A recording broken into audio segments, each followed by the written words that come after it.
نحمده ونصلي على رسوله الكريم اما بعد سورة البقرة پارا نمبر 2 آیت نمبر 189 رکو نمبر 24 خلاصه د رکو فاستاغین اللفظی ترجمه د اسلامی ډیر احکام تعلق اغا قمری حساب سره ده قمری حساب او قمری تاریخ یا دول دهغی استعمال او باغی باندې ځان پوهه کول دا ضروری دي دغه شان څه کسان راغله د رسول الله صلی الله علیه وسلم په خدمت کې حاضر شو پښتنه وکړه زمنګ د پارا درنا دو ذرایع دي نور دغه همیشه په یو حالات وي سپوږمۍ دا اول نری وي بیا پوره شي بیا کمې دو طرف ته وي تر دې چې غروب شي حکم د جهاد مقصد د جهاد آداب د جهاد په دې رکوع کې بیان دي اجمالا انفاق فی سبیل الله بیان دي اسلام بنیادی رکن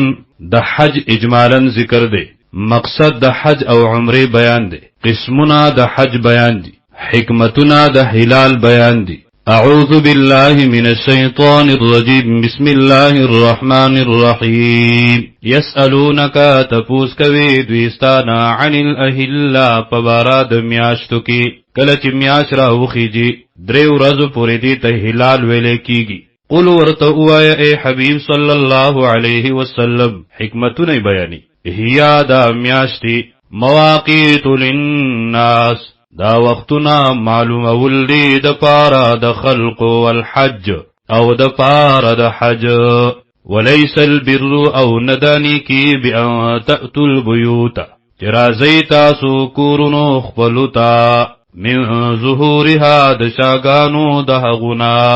دی کې رد وشو با غلط رسمونو رواجونو د جاهلانو کله چې به د خلکو احرام وتاړه او کور نه به اوته او په کور کې به بیا څه شي ضرورت ورته راغی نو دروازو باندې به واپس نتله د شا طرف نه براتله اگر که د دیوال سری کولو ضرورت ولی نو غلط رسمو دا غیرت دی ولکن البر لیکن نیکی د هغه چا دا من اتقا چې ویریږي د الله تعالی نه وَأْتُوا الْبُيُوتَ رَازَيْ كُورُنُوتَا مِنْ أَبْوَابِهَا د دروازو د هغونا وَاتَّقُوا اللَّهَ وَيَرِيږئ د الله نه لَعَلَّكُمْ تُفْلِحُونَ دې دپاره چې تاسو کامیاب شئ کامیابی په تقوا کې ده وقاتلوا سره حکم د جهاد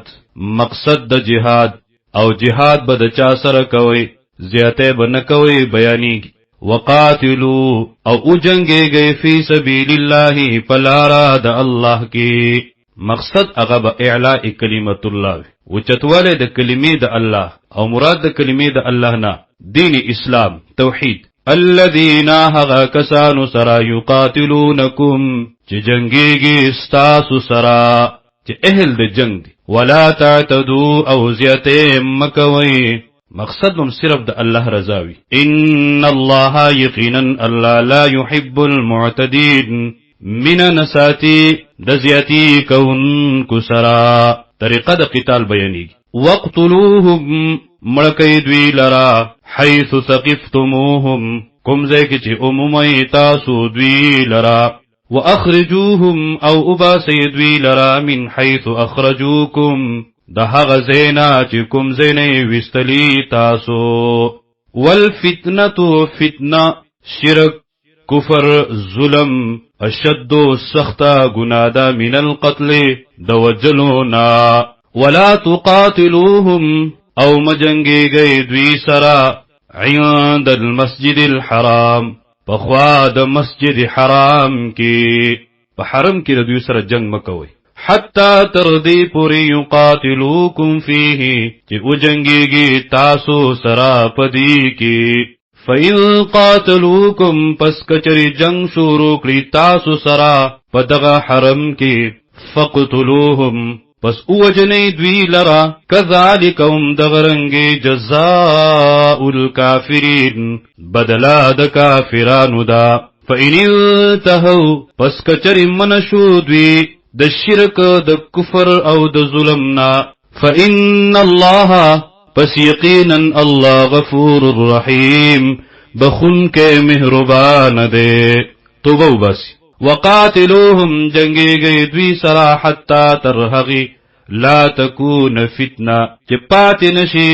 فتنہ پاتی نشی زور د کفر د شرک ویکون الدین لله او شی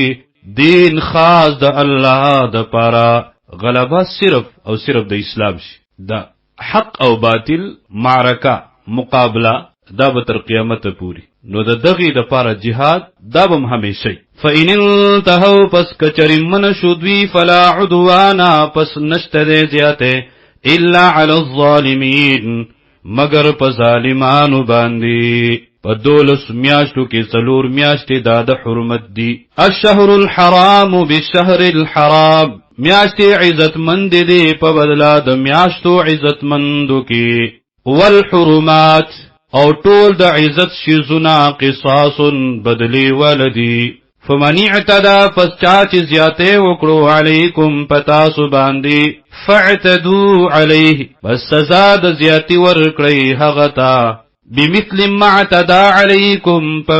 شان د هغه چې زیاته کړي دې پتاسو واتقوا الله ویریږئ د الله نه واعلموا پوه شيئا ان الله یقینا الله مع المتقین خاص ملګری د تقوا دارو دې درغیب د انفاق فی سبیل الله وانفقوا او لګوي مالون لرا فی سبیل الله پلارا د الله کی ولا تلقوا بأيديكم او مغرزوي زانون خپل پلاسون خپلو باندې الى التهلكه هلاکت مفسرین لیکي هلاکت غرزول اغه جهاد نکولی انفاق فی سبیل الله نکولی یعنی صدقه نور کولی جهاد د پارا مال نه استعمالول دي دغه شانتي د محتاجو د پارا غریبانانو د پارا مسکینانو د پارا صدقې خیراتونه نور کول خپل لاسونه بندول واحسنوا خیست عمل کوي واحسنوا نیکی کوي ان الله يحب المحسنين الله من ساتي د نیکی کونکو سرا نو تاسو نیکیا نیکوي چې الله در سره مینه محبت واتم الحج والعمره لله او پرکړی حج او عمره لله خاص الله درزا د پارا ځان وساتئ د فخر ریا غرور او تکبرنا څنګه چې نور عبادت خالص د الله د پاره دي لکه روزه منځ زکات دغه شان دا هم د الله د پاره خاص کوي حج دا عبادت دی عمره دا هم عبادت دی حج دا په مالدار مسلمان باندې په عمر کې یو ځل فرض دی په حج باندې بیا څه میلاویږي او د حج څه احکام دي په احادیثو کې ذکر دي او د حج ټول مسائل د فقه په کتابونو کې موجود دي والعمره او عمره دا سنت ده او چې کله احرام وتړل شي نو بیا عمره کول دا واجب دي نو کله چې احرام وتړی د پارا د حج او عمره نو بیا دغه احرام کولا وهل دا جایز ندی بلکې طریقې دا ده چې د قربانۍ د پارا وساروي اولېږي کله چې هغه څاروي ذبح شي نو احرام به کولاو کی او بختبا اخري فإن احصرتم پس کچری منکړې شوي تاسو د پورا کولو د حج او عمرینا فمستيسر من الهدي پس لازم دی هغه جاسانوي من الهدي د قربانینا قربانی څاروي بولېږي ولا تحلقوا رؤوسكم او مخروي سرنا خپل حتى تردي يبلغ الهدي محلا چې ورسیږي قربانی زیدا حلالیتا او کوسی سړیتا تکلیف وی د هغه وجنا وختخري نو بیا فدیه ورکي فدیه څه شه دا 3 روزي به ساتي او کروجی نشي ساتلې شپغو مسکینانو تبا د صدقې فطر برابر صدقه ورکي او یا بچلې ذبح کی فمن فسهغس کان جوی منکم مریضا استاسنا ناجوڑا بیمار او به اذم من رأسه او یاوی دلرا ضرر د سر ددنا او وختی اخرول ففدیت من صیام پس لازم دی پد باندې 3 روزي او صدقه یا صدقینا او نسک یا د قربانینا فاذا امنتم پس کلا چې په امن کې شي تاسو دغه رکاوټ ختم شي نو بیا به قضا راوړي قسمونه د حج بیانیږي. حج په 3 قسمه دی. یو ته حج قران ویل کیږي چې په یو احرام سره عمره او حج دواړه وکي. دویم ته حج تمتع ویل کیږي چې په 2 احرامونو کې حج او عمره دواړه وکي. په دې دواړو قسمونو کې د پاره د شکر قربانی دا. په قربانی سره به د الله تعالی شکر ادا کوي چې الله ورته دومره توفیق ورکړ چې په یو سفر کې حج او عمره دواړه وکړي. کچره ته وسې د قربانی نکیږي نو بیا به 10 روزي ساتي او د هغې ترتیب بداوي. 3 روزي به پوره کوي، 9 د ذی الحجې پورې، او 2 روزي هغه چې کله فارغ شي د احکامو د حج نه نو بیا به هغه ونیسي. نو په دې باندې ورته هغه شانتي اجر او ثواب میلاویږي څنګه اجر او ثواب چې ورته په قربانی باندې میلاوي. فمن